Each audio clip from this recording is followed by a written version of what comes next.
Okay, so have you ever like looked up at the night sky and just thought, like, wow, what else is out there? You know? Oh, yeah, all the time. I mean, it's kind of hard not to, right, when you see just how vast everything is. Totally.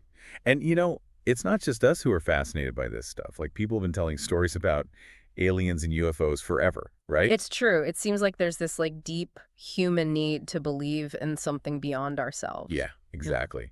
So today we're doing a deep dive into some real places on Earth that are tied to this whole alien lore. Places that make you wonder if maybe, just maybe there's something to all It this. sounds intriguing. Yeah, so we're going to be looking at this article called Places That Will Make You Believe Aliens Are Real. Oh, But yeah. but don't worry, we're not trying to convince you that aliens exist or anything like that. We Yeah. just want to explore what makes these places so interesting and why they've become these like focal points for these beliefs. I like that approach. Yeah. So, ready for our first stop. Let's do it. All right. So, we're starting in a place you might not expect a phone booth. A phone booth. Yeah, a phone booth in rural Arizona. Okay. Interesting. Right? Not exactly what you picture when you think of like alien hotspots. Right. But this phone booth is special. It's connected to a guy named Travis Walton. Oh, I've heard of him. Yeah. He claims he was abducted by a UFO back in 1975. And guess what? This was the last place he was seen before it happened. No way. Really? Yeah. So, like, the phone booth is like ground zero for his Yeah, abduction story. basically. And it's become this huge, like, pilgrimage site for UFO enthusiasts. Makes sense. People want to see it for themselves, right? Like, connect with the story somehow. Exactly. Hmm. And you know what's even weirder? People have, like, added to it over the years. Added to it. What do you mean? Like, there's this whole alien mural on it now and a little green man model standing next to it. Wow. It's like it's taken on a life of its own. I know, right? It's just a phone booth, but it's become this symbol of something much bigger. Yeah, it's like a physical representation of this belief, this idea that we're not alone in the universe. Exactly. Okay, so from a phone booth in the desert, let's jump to a place with a totally different vibe. Yeah, okay. Where are we going? Area 21. Area 21. Yeah, but this one's not in Nevada. It's in Peru. Oh, wow. So, like a totally different take on the whole Area 51 thing. Right, like Area 51 is all about secrecy, right? But Area 21 is like the opposite. It's super open and welcoming. Interesting. How so? Well, first of all, it's like this art installation created by this artist named Tupac Kamari Kandia.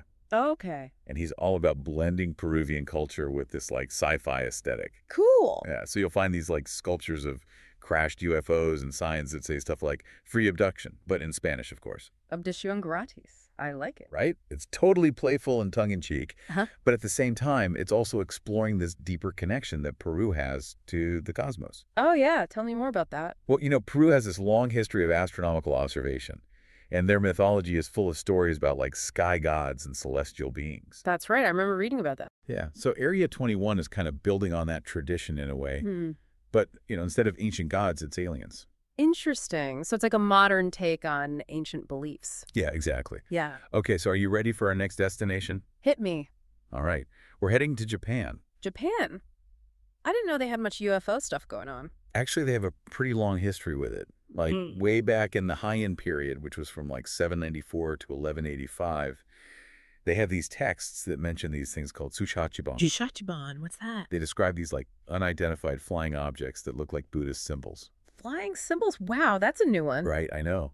And these sightings like sparked all these theories and stories and basically fueled this fascination with UFOs in Japan.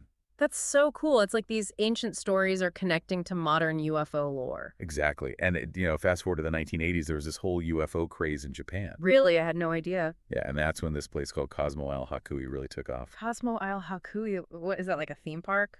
It's kind of like that. Mm. It's a space museum that was established in 1996 by this TV producer named Josen Takano. Okay. And it's got all sorts of cool stuff.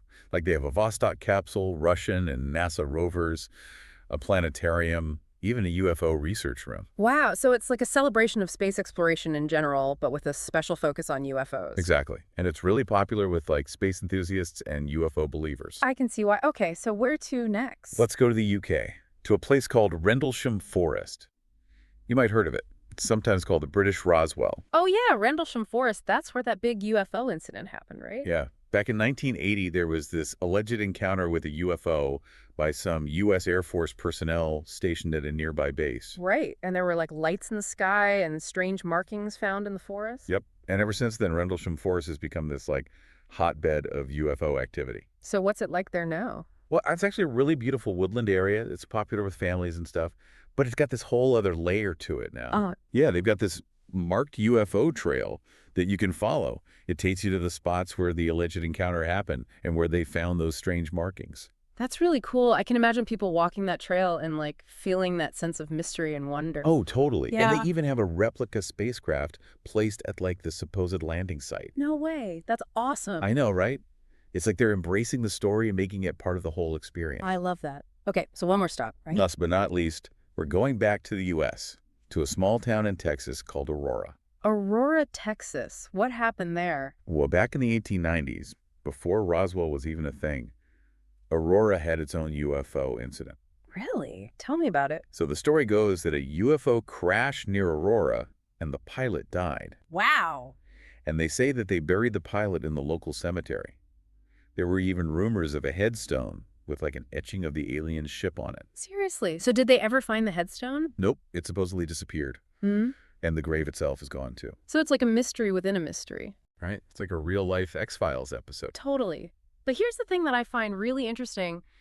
The Texas Historical Commission actually put up a marker at the cemetery that mentions this Martian burial.